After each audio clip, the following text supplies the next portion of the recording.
ជំរាបសួរទស្សនិកជនសូមស្វាគមន៍មកកាន់ការផ្សាយព័ត៌មានប្រចាំថ្ងៃដែលជម្រាបជូនដោយនាងខ្ញុំលីនីសូមអរលោកអ្នកទស្សនាព័ត៌មានដែលជម្រាបជូនដោយនាងខ្ញុំដូចតទៅប្រធានាធិបតីសហរដ្ឋអាមេរិកដូណាល់ត្រាំនិយាយថាកិច្ចព្រមព្រៀងរបស់សហរដ្ឋអាមេរិកជាមួយអ៊ីរ៉ង់ឥឡូវនេះបានបញ្ចប់អនុញ្ញាតឲ្យការដកបិទផ្លូវរបស់កងទ័ពជើងទឹកនៃច្រកសមុទ្រហូម៉ូប្រធានាធិបតីដូណាល់ត្រាំនិងនាយករដ្ឋមន្ត្រីប៉ាគីស្ថានបាននិយាយការពីថ្ងៃអាទិត្យទី14ខែមិថុនាឆ្នាំ2026ថាសហរដ្ឋអាមេរិកនិងអ៊ីរ៉ង់បានឈានដល់កិច្ចព្រមព្រៀងដែលប្រកាសថាការបញ្ចប់ជាបន្ទាន់និងជាអចិន្ត្រៃយ៍នៃប្រតិបត្តិការយោធាលើគ្រប់វិស័យនាយករដ្ឋមន្ត្រីប៉ាគីស្ថានបាននិយាយថាភាគីទាំងពីរត្រូវបានគេរំពឹងថានឹងជួបប្រជុំគ្នាសម្រាប់ពិធីចុះហត្ថលេខានៅថ្ងៃសុក្រទី19ខែមិថុនាឆ្នាំ2026នៅប្រទេសស្វីសក្នុងសេចក្តីថ្លែងការណ៍មួយដែលបង្ហោះលើបណ្ដាញសង្គមប្រធានាធិបតីដូណាល់ត្រាំបានប្រកាសថាកិច្ចព្រមព្រៀងជាមួយប្រទេសអ៊ីរ៉ង់ឥឡូវបានបញ្ចប់ហើយលោកត្រាំបានសរសេរថាសូមអបអរសាទរទាំងអស់គ្នាខ្ញុំអនុញ្ញាតទាំងស្រុងលើការបើកច្រកសមុទ្រហូម៉ូដោយមិនគិតថ្លៃហើយក្នុងពេលដំណើរគ្នានេះអនុញ្ញាតឲ្យមានការដកចេញជាបន្ទាន់នៅការបិទផ្លូវរបស់កងទ័ពជើងទឹកសហរដ្ឋអាមេរិកកប៉ាល់ពិភពលោកចាប់ផ្ដើមម៉ាស៊ីនរបស់អ្នកឡើងវិញអនុញ្ញាតឲ្យដឹកប្រេងឡើងវិញព័ត៌មានលម្អិតនៃកិច្ចព្រមព្រៀងមិនត្រូវបានបញ្ចេញទេប៉ុន្តែកិច្ចព្រមព្រៀងនេះរួមបញ្ចូលទាំងការបញ្ចប់ប្រតិបត្តិការយោធានៅក្នុងប្រទេសលីបង់នេះបើយោងតាមលោកនាយករដ្ឋមន្ត្រីប៉ាគីស្ថានវាមិនច្បាស់ទេថាតើអ៊ីស្រាអែលបានយល់ព្រមបញ្ឈប់ប្រតិបត្តិការយោធារបស់ខ្លួននៅក្នុងប្រទេសលីបង់ឬយ៉ាងណាការស្តុកទុកនុយក្លេអ៊ែររបស់អ៊ីរ៉ង់ដែលជាផ្នែកសំខាន់នៃការចរចាដើម្បីបញ្ចប់សង្គ្រាមនិងផ្ដោតអារម្មណ៍របស់លោកត្រាំត្រូវបានពន្យល់អ្វីដែលកើតឡើងចំពោះឃ្លាំងផ្ទុកសារធាតុអុយរ៉ាញ៉ូមដ៏សម្បូរបែបរបស់អ៊ីរ៉ង់ទម្ងន់970ផោនដែលវាប្រមូលផ្ដុំជាច្រើនគឺជាចំណុចសំខាន់មួយនៅពេលដែលសហរដ្ឋអាមេរិកនិងអ៊ីរ៉ង់បានឆ្លងកាត់ការចរចាជាច្រើនសប្តាហ៍ដើម្បីបញ្ចប់សង្គ្រាមអ៊ីរ៉ង់ប្រធានាធិបតីសហរដ្ឋអាមេរិកដូណាល់ត្រាំបានទទូចថាអ៊ីរ៉ង់ត្រូវតែប្រគល់នៅអ្វីដែលលោកហៅថាធូលីនុយក្លេអ៊ែររបស់ខ្លួនមន្ត្រីអ៊ីរ៉ង់បាននិយាយម្ដងហើយម្ដងទៀតថាប្រទេសនេះមានសិទ្ធិនៅក្នុងកម្មវិធីនុយក្លេអ៊ែរដែលមិនប្រើអាវុធប៉ុន្តែតើអ្វីទៅជាឃ្លាំងស្តុករបស់អ៊ីរ៉ង់ហើយតើវាមានន័យយ៉ាងដូចម្ដេចចំពោះសមត្ថភាពរបស់អ៊ីរ៉ង់នៅក្នុងការបង្កើតអាវុធនុយក្លេអ៊ែរជាមួយនឹងឧបករណ៍ត្រឹមត្រូវអុយរ៉ាញ៉ូមដែលចម្រាញ់ខ្ពស់ដែលអ៊ីរ៉ង់មានគឺអាចឈានដល់កម្រិតអាវុធនៅក្នុងរយៈពេលប៉ុន្មានសប្តាហ៍ឬសូម្បីតែប៉ុន្មានថ្ងៃនេះបើយោងតាមអ្នកជំនាញនុយក្លេអ៊ែរហើយវាគ្រប់គ្រាន់សម្រាប់អាវុធនុយក្លេអ៊ែរចំនួន10អ៊ីរ៉ង់និងសហរដ្ឋអាមេរិកត្រូវបានគេរាយការណ៍ថាជិតឈានដល់កិច្ចព្រមព្រៀងមួយដើម្បីបង្កើតបទឈប់បាញ់ជាផ្លូវការនិងបើកច្រកសមុទ្រហូម៉ូសំណួរពាក់ព័ន្ធនៅអ្វីដែលកើតឡើងចំពោះអុយរ៉ាញ៉ូមនឹងត្រូវតែមានដំណោះស្រាយនិងជាផ្នែកសំខាន់នៃការចរចាជាបន្តបន្ទាប់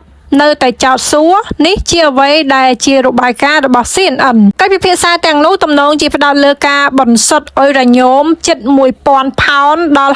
60% អ្នកជំនាញផ្នែកសម្ភារៈនុយក្លេអ៊ែរសម្រាប់កម្មវិធី Nuclear Threat Initiative ដែលហៅកាត់ថា NTI លោកអេរិកដែលពីមុនគឺបានត្រួតពិនិត្យការប្រឆាំងការសាយភាយនៅក្រុមប្រឹក្សាសន្តិសុខជាតិនៅក្នុងអំឡុងពេលរដ្ឋបាលរបស់លោកត្រាំនិងដឹកនាំការវិភាគចារកម្មអ៊ីរ៉ង់សម្រាប់ទីភ្នាក់ងារស៊ើបការសម្ងាត់ការពារជាតិបាននិយាយថាសហរដ្ឋអាមេរិកមិនគួរទទួលយកកិច្ចព្រមព្រៀងដែលមិនរាប់បញ្ចូលការដកចេញនៅសារធាតុអុយរ៉ាញ៉ូមដែលសម្បូរដោយសារធាតុរ៉ែខ្ពស់ដើម្បីផលិតអាវុធនុយក្លេអ៊ែរនោះទេ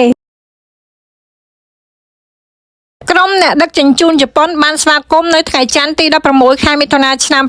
2026ចំពោះកិច្ចព្រមព្រៀងសន្តិភាពសហរដ្ឋអាមេរិកអ៊ីរ៉ង់ដែលនឹងបើកច្រកសមុទ្រហូម៉ូឡើងវិញប៉ុន្តែកំពុងរង់ចាំព័ត៌មានលម្អិតបន្ថែមទៀតនៃកិច្ចព្រមព្រៀងនិងការបោះសម្អាតមីនមុនពេលអនុញ្ញាតឲ្យកប៉ាល់របស់ពួកគេឆ្លងកាត់នាវាជប៉ុនចំនួន38គ្រឿងនៅតែជាប់គាំងនៅច្រកសមុទ្រហូម៉ូសង្គ្រាមរវាងសហរដ្ឋអាមេរិកនិងអ៊ីស្រាអែលជាមួយអ៊ីរ៉ង់ដែលបានចាប់ផ្ដើមកាលពីថ្ងៃទី28ខែកុម្ភៈឆ្នាំ2026ភាគច្រើនគឺបានបញ្ឈប់ការដឹកជញ្ជូនតាមច្រកសមុទ្រដែលជាផ្លូវឆ្លងកាត់សម្រាប់ការផ្គត់ផ្គង់ប្រេងឧស្ម័នធម្មជាតិប្រហែល1/5របស់ពិភពលោករួមជាមួយនឹងផលិតផលសំខាន់ៗដូចជាអាលុយមីញ៉ូមជាដើមតម្លៃប្រេងពិភពលោកបានធ្លាក់ចុះ 4% កាល ពីថ្ងៃច័ន្ទទី16ខែមិថុនាឆ្នាំ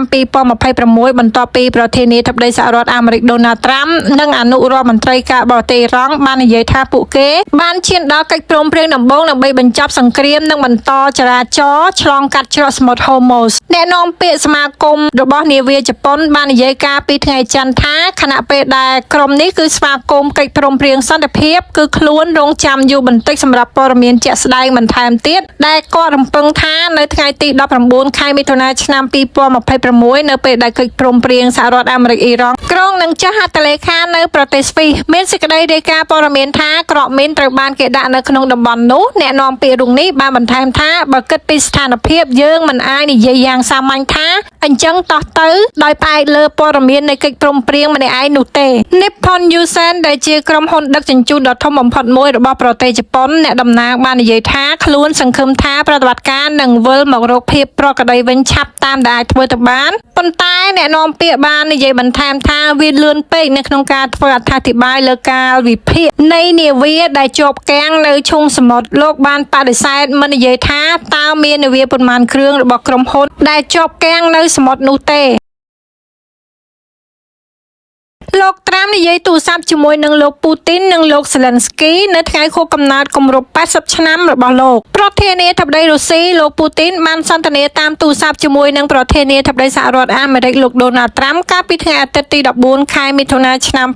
2026ក្នុងអំឡុងពេលដែលលោកបានអបអរសាទរនៅក្នុងថ្ងៃខួបកំណើតគម្រប់80ឆ្នាំរបស់លោកត្រាំនិងពិភាក្សាអំពីទំនាក់ទំនងទ្វេភាគីរបស់ទីក្រុងមូស្គូនិងទីក្រុងវ៉ាស៊ីនតោននេះបើតាមវិមានក្រំឡាំងជំនួយការរបស់វិមានក្រំឡាំងបាននិយាយថានៅក្នុងអំឡុងពេលនៃការសន្ទនាដែលមានរយៈពេលតិចជាង1ម៉ោងលោកត្រាំជាថ្មីម្ដងទៀតបានអំពាវនាវឲ្យបញ្ចប់សង្គ្រាមនៅអ៊ុយក្រែនជំនួយការរបស់វិមានក្រំឡាំងបាននិយាយថាពួកគេក៏បានយល់ព្រមថាបេសកជនអាមេរិក2រូបនឹងធ្វើទស្សនកិច្ចនៅប្រទេសរុស្ស៊ីម្ដងទៀតនៅពេលខាងមុខលោកពូទីនបានប្រាប់លោកត្រាំថាប្រសិនបើប្រធានាធិបតីអ៊ុយក្រែនលោកសេលិនស្គីចង់ជួបនៅក្នុងកិច្ចប្រជុំមួយគាត់គួរតែមកទីក្រុងមូស្គូដែលជាការផ្ដល់ជូនលោកសេលិនស្គីបានច្រានចោលជាបន្តបន្ទាប់វាមានក្រំឡាំងបានលើកឡើងថាលោកដូណាល់ត្រាំបានជួលដំណឹងដល់លោកពូទីនថាកិច្ចព្រមព្រៀងមួយនៅក្នុងសង្គ្រាមរវាងសហរដ្ឋអាមេរិកនិងអ៊ីរ៉ង់គឺជិតមកដល់ហើយត្រូវបានប្រកាសកាលពីថ្ងៃអាទិត្យលោកត្រាំក៏បានធ្វើការសន្ទនាជាមួយនឹងលោកសេលិនស្គីផងដែរប្រធានាធិបតីអ៊ុយក្រែនបាននិយាយការពីថ្ងៃអាទិត្យដែលគាត់ក៏បានអបអរសាទរប្រធានាធិបតីសហរដ្ឋអាមេរិកនៅថ្ងៃខួបកំណើតរបស់លោកត្រាំ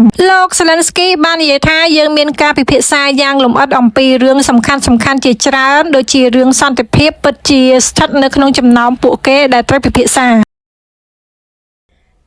កម្មវិធីរបស់យើងខ្ញុំឈានចូលមកដល់ទីបញ្ចប់នាងខ្ញុំសូមអរគុណចំពោះការតាមដានការគាំទ្ររបស់លោកអ្នកបើសិនជាមានចំណុចខុសឆ្គងត្រង់ចំណុចណាមួយសូមអធិស្ឋានពីអស់លោកអ្នកសូមអរគុណសូមជម្រាបលា